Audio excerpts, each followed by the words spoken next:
தந்தைக்கு எல்லாம் தெரியும். நீங்க திருமண கடையில் என்னை பத்தி திட்டிக்கிட்டு இருக்கீங்கன்னு அந்த அப்பாவுக்கு தெரியும். தந்தைகள் இதை பற்றி கவலைப்பட்டதே கிடையாது. அம்மாக்களை போல அப்பாக்கள் தங்களுடைய தியாகங்களை அவர்களிடம் சொன்னதே கிடையாது. This is age. நீங்க அப்பாவெல்லாம் எதிரின்னு நினைக்கக்கூடிய காலகட்டம் இதுதான். அதனால அப்பா மேல அவ்வளவு கோவம் வரும்.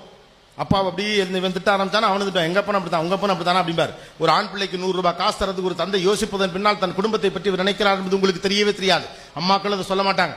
நாளைக்கு பின்னைக்கு என்னுடைய மனைவி, என்னுடைய பிள்ளைகளை, என்னுடைய உறவுகளை, இந்த சமூகத்தை காப்பாற்ற பொறுப்புள்ள அவன் தான்.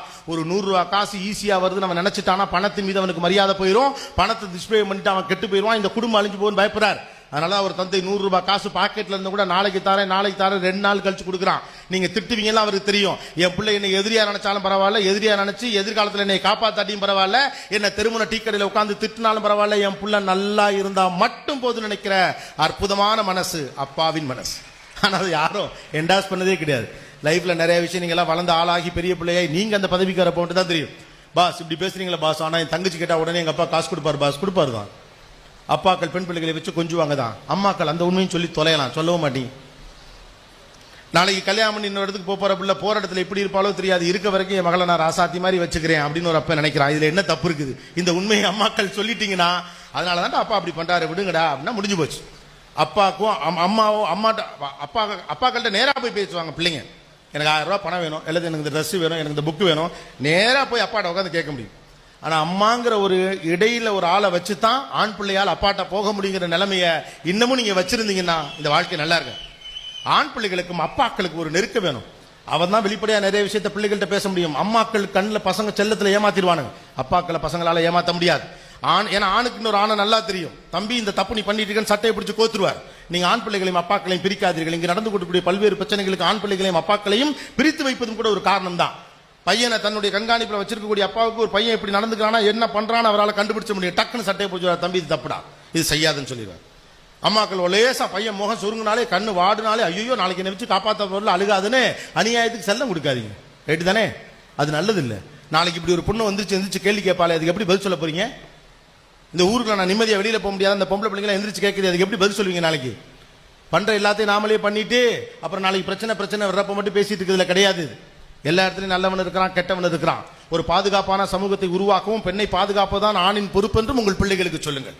இன்னைக்கு உன் அப்பா உன் தங்கச்சியை எப்படி பாத்துக்கிறாரோ அது மாதிரி நீ சாகிற வரைக்கும் தங்கச்சியை பார்த்துக்கணும்டா, அது உன் பொறுப்புடான்னு சொல்லுங்க அண்ணங்காரன்ட்ட.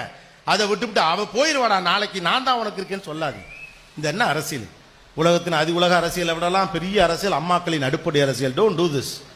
இது ஏதோ சின்ன வேலையை நினைச்சிட்டு இருக்கீங்க. இது வேற ஒரு மனநிலை உருவாக்குது. வீட்டுக்குள்ள இருக்கக்கூடிய ஒரு பெண் பிள்ளையை பாதுகாக்க வேண்டிய பொறுப்பு எனக்குன்னு ஒரு அண்ணனுக்கு தோணணும்.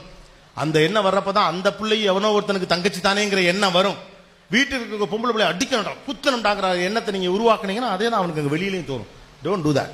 நான் சுத்தி நிறைய விஷயங்கள் தேடி பேசிட்டு வந்திருக்கேன்னு நினைக்கிறேன். காரணம் நான் சில விஷயங்கள் பேசணும் வந்தேன், நீங்க சில விஷயம் எங்கிட்ட சொன்னீங்க.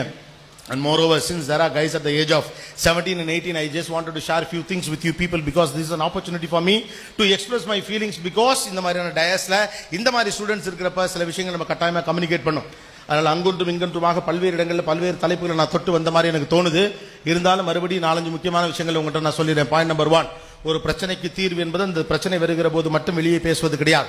அந்த பிரச்சனை எப்பொழுதுமே வராமல் இருப்பதற்கான சமூகத்தை உருவாக்க வேண்டிய பொறுப்பு உங்களிடம் தான் இருக்கிறது. ஆகவே படித்தவர்கள் அரசியல் என்றால் என்ன என்பதை புரிந்து கொள்ளுங்கள். பிரச்சனைகள் வருகிற போது நேராக களத்தில் போய் நில்லுங்கள். 2வது முக்கியமான விஷயம், ஆண் பிள்ளைகளையும் பெண் பிள்ளைகளையும் வேறு பிள்ளைகளாக வளர்க்காதீர்கள். ஒரு ஆண் பிள்ளை பெண் பிள்ளையை பேணி காக்க வேண்டிய பொறுப்பு என்று ஒரு ஆண் பிள்ளைக்கும் சொல்லுங்கள்.